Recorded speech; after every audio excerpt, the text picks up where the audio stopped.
Meanwhile, keep you posted on Donald Trump's outreach to the minority community, especially what he was calling yesterday a New Deal for Black America. Is it working? Take a look. I want to talk about how to grow the African-American middle class and to provide a new deal for Black America. That deal is grounded in 3 promises: safe communities, great education, and high-paying jobs.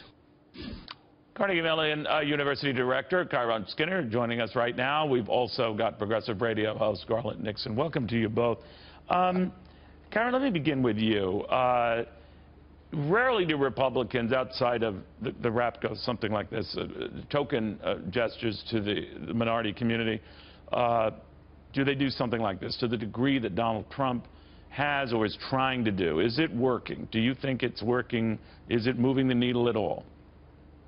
Neil, I like the way that you put it. It's rare for the Republican community, for conservatives to take on race, especially during a presidential campaign. And in that way, Donald Trump has made American history. The underappreciated aspect of this presidential race is that Donald Trump has talked more about the plight of African Americans in this country and spent more time actually with them than I think any Republican presidential candidate has, but also more so than probably any other presidential candidate in recent history. He doesn't appear to be getting much polling bang for the buck for that. I could be wrong, and I don't look at all the state polls. You guys probably do a lot more than I do. But are you seeing any... Well, a recent Fox poll, though, if you think a recent Fox poll shows Secretary Clinton with around 77% of Black voters. She needs so much more.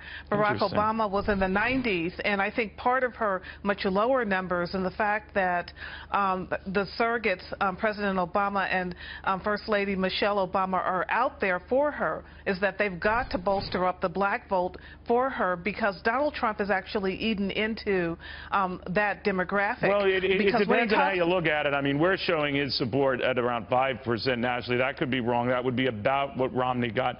But you're right. I mean, her numbers have come down from what Barack Obama enjoyed, which leads me to believe, Garland, that maybe something is going on with many in the minority community, the African-American community, just disappointed in the choices and staying home. What do you think?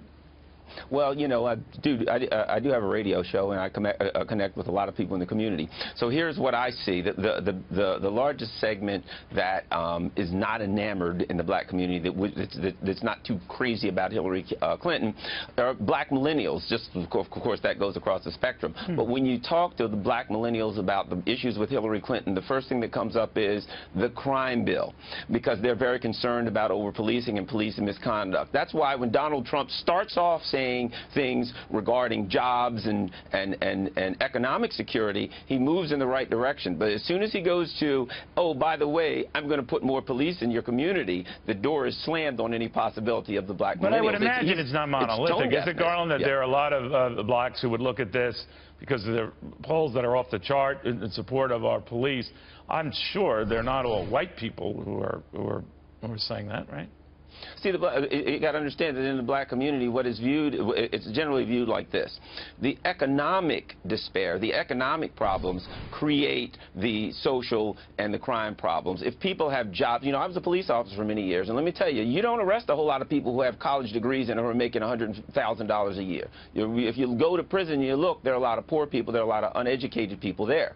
So the issue is not that there, at least to the Black community and to particularly the millennials, is not that we need more police to police people who are, you know, morally dysfunctional. It's that people are desperate, there's desperation, and if you get the jobs, etc., then the crime part takes care of itself. And I don't think Donald Trump he must be culturally a little bit deaf not to understand that that's the way the Black community sees it. But, Kiron, you like what he's doing, at least the fact that he's trying.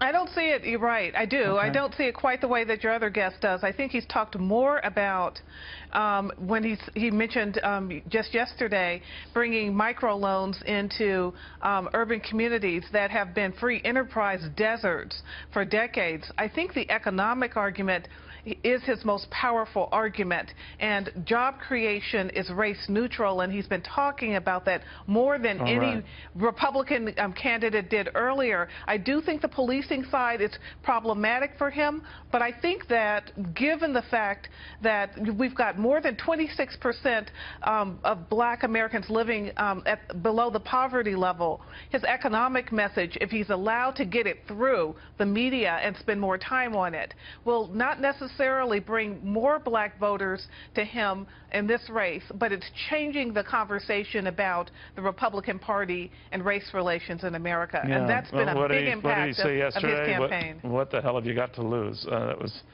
depends on the eye of the beholder, and that's right? actually true. All right, guys, I want to thank you both. You argued your cases very, very well.